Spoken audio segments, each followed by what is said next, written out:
Okay mga kamotorworks, mag-a-adjust tayo ng barbula at maglilinis tayo ng curb dahil maingay na po siya. Okay.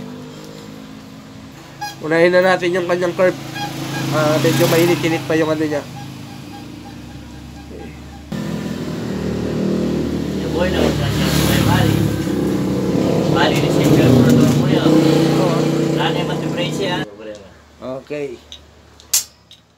Sakali, malo ko na. Jadi, enak mo rin mga kaya. Maning ka na yung kumuit ang dapat. Sumating pa kay. Gawa na eh. Huwa. Good. Mamahid na ako man. Hindi po ako yun ha. Yung pong pari ko, pinagawa sa iba. Ngayon, medyo na high blood yung pari ko.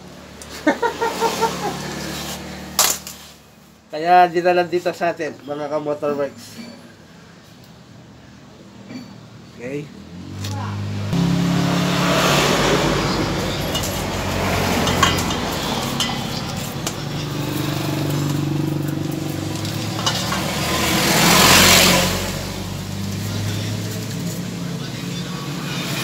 Yan, ka-motors, ayan o, napakadumi. Yan.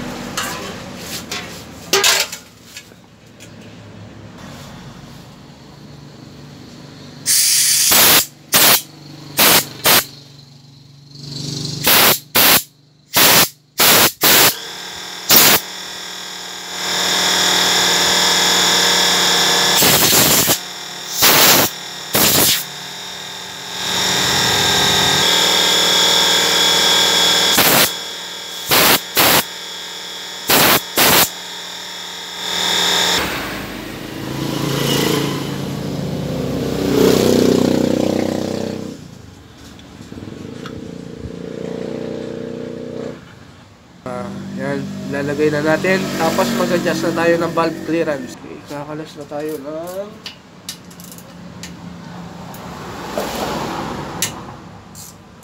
Gusto nga ba? Sumilip ka pa siguro. Nung mating tao.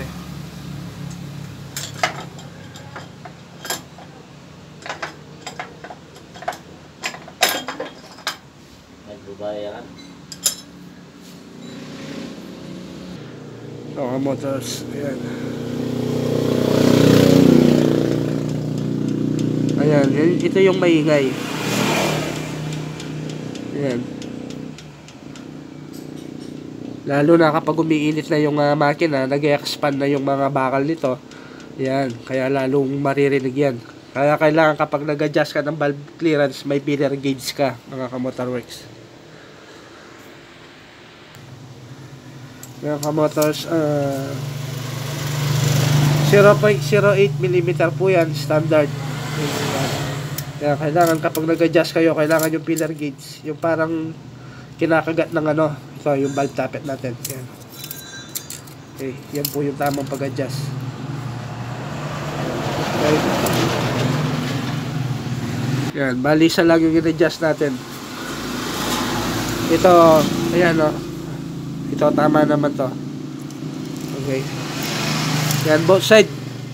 Exhaust intake, 0.08mm. Salita na, alwa-alwa. Okay, start the engine.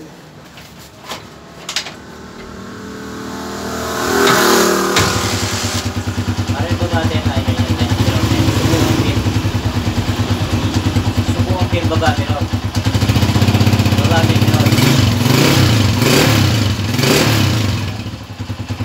si Ma'am subukan pin baba kanya.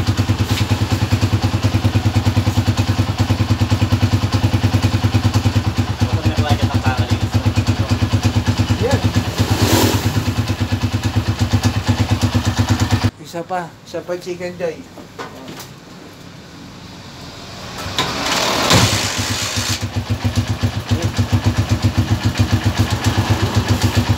Okay, ito si pare ko, namayari, from Mexico. Thank you, Paring Brian. Okay.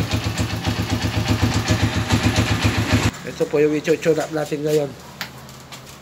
Yan, TMX.